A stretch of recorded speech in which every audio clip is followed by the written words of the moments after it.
Good morning, all of you. Welcome you all students in our recent online class. आज की हमारी class है class 5th के लिए और आज का हमारा सब्जेक्ट है जीके। तो बच्चों आप अपनी जीके की बुक निकालो। जैसा कि बच्चों हमने पिछली क्लास में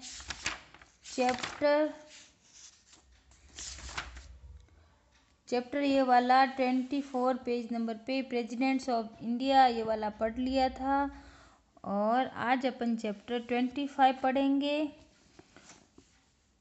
क्या है ये? International airports in India.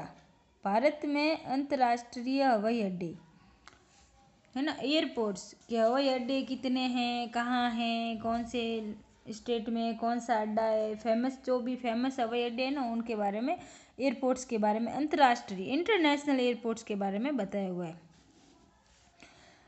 These are some of the famous international airports in India. Match them to the place where they are located. ये भारत के कुछ प्रसिद्ध फेमस अंतर्राष्ट्रीय हवाई अड्डे हैं, इंटरनेशनल एयरपोर्ट्स हैं, जहाँ वे स्थित हैं उन स्थानों से मेल कीजिए। ठीक है, यहाँ पे क्या करना है कि यहाँ पे प्लेस यानी जगह, यहाँ पे इंटरनेशनल एयरपोर्ट यानी यहाँ पे हवाई अड्डों के नाम है और यहाँ पे जगह है कि वो कौन सा है। तो आपको क्या करना है कि मैच करना है। अगर आपसे जैसे मैच नहीं हो रहा है तो आप क्या करोगे, जैसे जिसका जो आंसर है वो उसके सामने आप नोटबुक में लिख दोगे। ठीक है, आपको ऐसे मैच क्योंकि ये लिखोगे फिर मैच करोगे, इससे तो अच्छा है कि आप जैसे इंदिरा गांधी इंटरनेशनल एयरपोर्ट लिख दिया तो ये कहाँ पे लोकेटेड है? न्यू दिल्ली। तो आप इसके जस्ट सामने NEW new DELHI new Delhi इस तरीके से आप लिख सकते हो, है ना। तो देखो फर्स्ट में है इंदिरा गांधी इंटरनेशनल एयरपोर्ट, कहाँ है अभी बता दिया मैंने, D पर न्यू दिल्ली। ठीक है, सेकंड है नेताजी सुभाष चंद्र बोस इंटरनेशनल एयरपोर्ट्स, कहाँ है? इसको C से मिलाया हुआ है तो कोलकाता वेस्ट बंगाल में है ये नेताजी सुभाष चंद्र बोस इंटरनेशनल एयरपोर्ट। फिर थर्ड है आपके छत्रपति शिवाजी इंटरनेशनल एयरपोर्ट जो कि कहाँ है? वो है आपके मुंबई महाराष्ट्र में। और फिर फोर्थ नंबर पे है कलिकट इंटरनेशनल एयरपोर्ट जो कि कहाँ है? इसको मिलान किया हुआ है ई से, कोझिकोड केरला में। और लास्ट है आपका कोचीन इंटरनेशनल एयरपोर्ट, कहाँ है? जो कि बी से मिलान किया हुआ है, ये है कोची केरला में। तो इस तरीके से ये मिलान यहाँ पे तो किया हुआ है, लेकिन जैसे कॉपी में आपको थोड़ा हार्ड पड़ेगा तो आप अगर मिलान कर सकते हो तो आप बहुत अच्छी बात है, आप मिलान कर लो, बीच में थोड़ी जगह छोड़ना ताकि इसको अच्छे से मैच कर सको। अगर आपसे ये नहीं हो रहा है तो आप इसका सीधा आंसर उसके सामने लिख सकते हो, as you wish as you like this. ठीक है बच्चों, एक बार वापस रिवाइंड कर देती हूँ।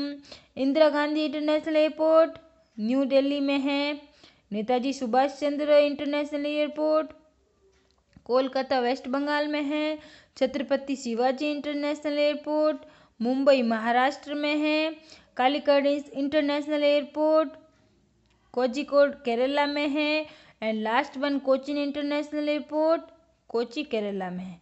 ठीक है, नीचे कुछ लिखा हुआ है तो उसको भी अपन पढ़ेंगे। Netaji Subhash Chandra Bose International airport was earlier known as the Dumdum International Airport. Netaji Subhash Chandra Bose हवाई अड्डा जो अंतर्राष्ट्रीय हवाई अड्डा है वो पहले दमदम अंतर्राष्ट्रीय हवाई अड्डे के रूप में जाना जाता था, बाद में उसको नेताजी सुभाष चंद्र बोस इंटरनेशनल एयरपोर्ट का नाम दिया।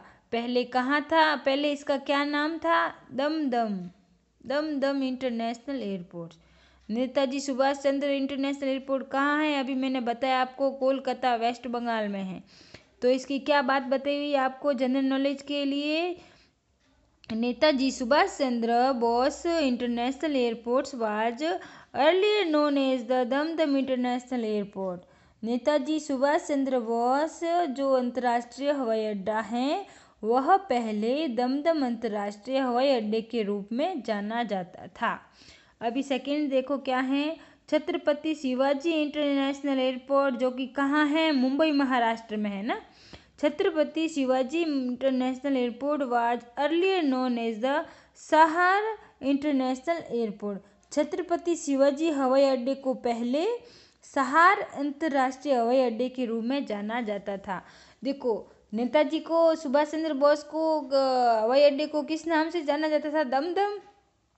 और छत्रपति शिवाजी इंटरनेशनल एयरपोर्ट को किस नाम से जाना जाता था? सहार इंटरनेशनल एयरपोर्ट। तो यह नॉलेज की बात है, ये नॉलेज आपको आगे भी बहुत काम आने वाला है। तो देखिए बच्चों, आपका यह होमवर्क है जो आपको नोटबुक में करना है, और मैच करोगे तो बहुत ही अच्छी बात है। अगर मैच नहीं हो रहा है तो आप उसके जस्ट सामने उसका आंसर लिख सकते हो, और ये जो नॉलेज फैक्ट्स हैं ये भी आपको अपनी नोटबुक में लिखना है। ठीक है बच्चों, ध्यान से करना। अच्छा, clean and neat and clean handwriting में काम करोगे, और हर थर्सडे को और मंडे को भी स्कूल आते हैं, तो आप जब भी आओ, एक बार मंडे को या थर्सडे को आप स्कूल आओ और जीके की नोटबुक चेक करवाओ। ठीक है बच्चों, थैंक यू।